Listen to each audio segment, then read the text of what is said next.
मैं श्री राम कॉलेज के छात्रों को ये संदेश देना चाहूँगा, ये मेरी बारी थी, अब की बार तुम्हारी बारी है। जीवे तो मेरे लिए बहुत बड़े प्रेरणा स्रोत है, उन्हीं की सहायता से मतलब उन्हीं की गाइडेंस में आज मैं यहाँ तक पहुँच पाया हूँ। मेरे जो मार्गदर्शक थे, मेरे प्रियजन थे, जिन्होंने मुझे यहाँ तक आने में मेरी सहायता की। सर, चुनौती कोई फाइनेंशियली तो थी नहीं, परंतु ये था कि हाँ, तुम्हें पढ़ना है तो डेली का टारगेट, तुम्हें बहुत सारी कठिनाई भी आएगी, तुम कभी पढ़ भी नहीं पाओगे। यूपी बोर्ड का आज रिजल्ट आया है और बागपत के विशु चौधरी ने इंटरमीडिएट में द्वितीय स्थान प्राप्त किया है। श्री राम कॉलेज का ये छात्र है। मेरे साथ इस वक्त विशु चौधरी मौजूद हैं।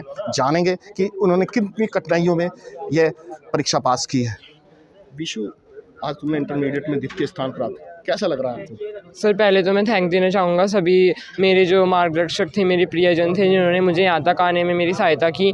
ये हम सब की सफलता है। इस वजह से मैं श्रेय सबसे ज़्यादा उन्हीं को देना चाहूँगा, जो मेरे पिताजी है तथा जो मेरे शिक्षक है, उन्होंने मुझे इतना गाइड किया तथा इस सफलता को लेने के लिए मेरा मार्गदर्शन किया। कैसी चुनौतियों का सामना आपने किया? सर, चुनौती कोई फाइनेंशियली तो थी नहीं, परंतु ये था कि हाँ, तुम्हें पढ़ना है तो डेली का टारगेट, तुम्हें बहुत सारी कठिनाई भी आएगी, तुम कभी पढ़ भी नहीं पाओगे, लेकिन सबसे बड़ी चुनौती तुम्हारे लिए पढ़ना ही होगा। क्योंकि और सब देखा भी जा सकता है कि तुम अरेंज कर सकते हो, लेकिन अगर तुम पढ़ाई से चूक गए तो फिर तुम्हारे लिए सफलता दूर उतनी चली जाएगी। क्या पापा का बिजनेस क्या है? मेरे पिताजी कॉलेज के डायरेक्टर है और वे मैथमेटिक्स और फिजिक्स के टीचर हैं।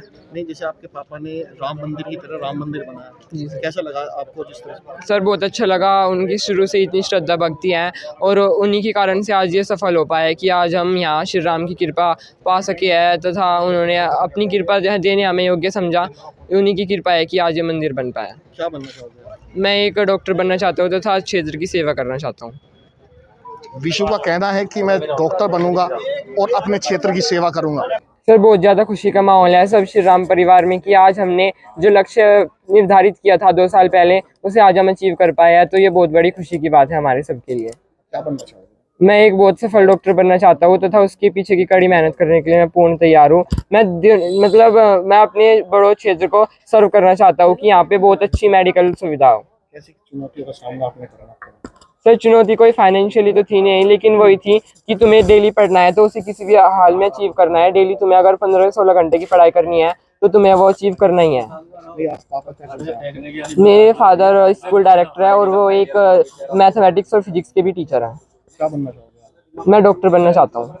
आप कैसा लगा कि आप इस बड़े उपलब्धि प्राप्त की आपने? सर, बहुत अच्छा लग रहा है और मैं इस उपलब्धि का श्रेय अपने माता पिता तथा शिक्षक गणों को देना चाहूँगा, जिन्होंने मुझे इसमें पूरा सहयोग दिया तथा ये हम सब ने गोल अचीव मिलके किया है, तो मैं इसलिए सबका आभारी हूँ। कितने समय पढ़ाई करते हैं? मैं डेली 15 से 16 आवर पढ़ाई करता था।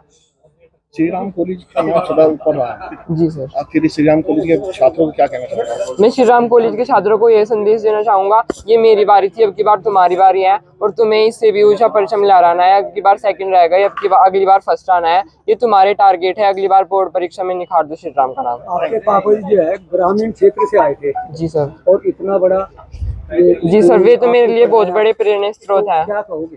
जी, वे तो मेरे लिए बहुत बड़े प्रेरणा स्रोत है। उन्हीं की सहायता से मतलब उन्हीं की गाइडेंस में आज मैं यहाँ तक पहुँच पाया हूँ और ये सभी के लिए बहुत गर्व की बात है। उन्होंने मेरे अंदर पोटेंशियल देखा कि तू कर सकता है, इसी वजह से आज मैं यहाँ पे हूँ, तो ये उन्हीं की सफलता है।